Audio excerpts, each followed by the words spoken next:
que je veux, c'est que mes collaborateurs aillent voir des prospects, parce qu'il faut aller voir des prospects, mais des prospects qu'ils ont choisis.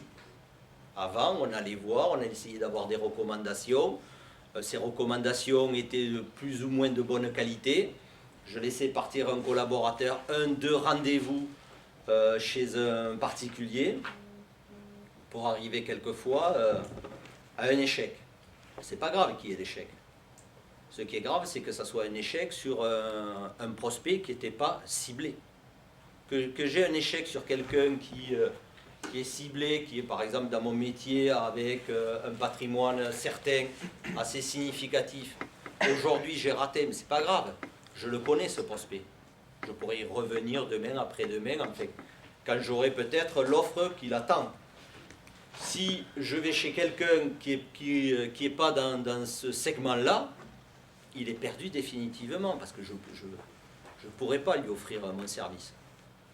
Donc ça, c'est très très important. Vous verrez que quels que soient en tout cas dans l'assurance, je ne connais pas les autres métiers, mais vous verrez qu'on a des outils aujourd'hui de pouvoir vraiment cibler les gens où on va envoyer nos collaborateurs en conquête.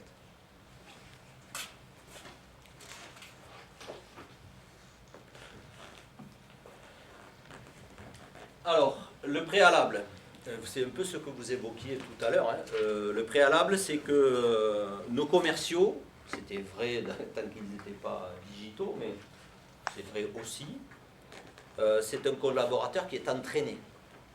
Il faut vraiment que nos collaborateurs soient d'un savoir extrêmement élevé et d'un savoir toujours d'actualité. La réglementation, notamment, change très régulièrement. Les attitudes des consommateurs, ils ne nous attendent pas pour se modifier. Donc, on a des outils qui viennent nous aider. Alors, c'est des outils soit qui sont fournis par l'entreprise, soit c'est des outils collaboratifs.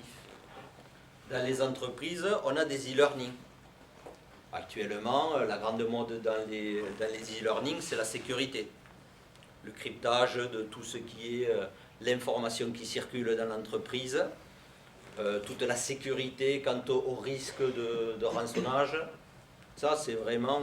donc, on le sait que ça existe. Maintenant, savoir comment faire pour se protéger de ceci, eh bien, nous avons...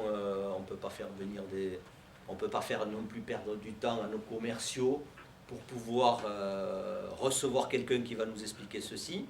Donc, ils font des e-learning très très régulièrement, en fait, avec toutes les nouvelles technologies pour pouvoir éviter de polluer les bases, de se faire rançonner, puisque quand on se fait rançonner, en principe, on n'en fait pas la pub, quoi.